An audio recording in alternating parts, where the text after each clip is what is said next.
JK பாரம்பரிய அன்பர்களுக்கு வணக்கம். நம்ம நிறுவனத்தினுடைய டிடாக்ஸ் ஜூஸ் எப்போ சாப்பிடணும்னு பார்த்தீங்கன்னா, காலை இரவு உணவுக்கு அரை மணி நேரம் முன்பு ஒரு 10 மில்லி 1/4 டம்ளர் வெது நீரில் கலந்து குடிக்கிறதுக்கு ஏற்றது.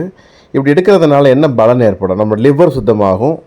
லிவர் சுத்தமாகிறதுனால உடலில் அந்த ஜீரண சக்திகள் பலப்படும், குடல் சுத்தமாகும், இரத்தத்தினுடைய உற்பத்தியை துரிதப்படுத்தும், எதிர்ப்பாற்றல் மேம்படும். இதோட முக்கியமான சேர்மானங்கள்னு பார்க்கும் பொழுது நெல்லிக்காய் நோய் எதிர்ப்பு சக்திக்கு சிறந்தது, சோம்புங்கிற செரிமானத்திற்கு சிறந்தது, கரிசலாங்கண்ணின் முடி இரத்த சுத்திகரிப்புக்கு சிறந்தது, காசினி கீரை கல்லீரல் செயல்பாட்டை மேம்படுத்துவதில் சிறந்தது, ஓமம்ங்கிறது அஜீரணத்துக்கும் வாயு சம்பந்தமான பிரச்சனைகளுக்கு சிறந்தது, கொத்தமல்லி விதை உடல் சூட்டை தணித்து பித்தத்தை குறைப்பதில் சிறந்தது, நிலவேம்பு அந்த வைரஸுக்கு எதிரான ஆற்றலை தந்து நோய் எதிர்ப்பு சக்தியை மேம்படுத்துவதில் சிறந்தது, கோரைக்கிழங்கு செரிமானம் மற்றும் வயிற்று குடல் தசைகளை பலப்படுத்தி அந்த கர்ப்பப்பையும் மேம்படுத்துவதில் சிறந்தது, கிராம்பு, கடுக்காய், அதிமதுரம், குடுக்கி போன்ற முக்கியமான மூலக்கூறுகள் சேர்ந்திருக்கிறதுனால இந்த டிடாக்ஸ் ஜூஸ் தொடர்ந்து பயன்படுத்துவதற்கு மிக மிக சிறந்தது.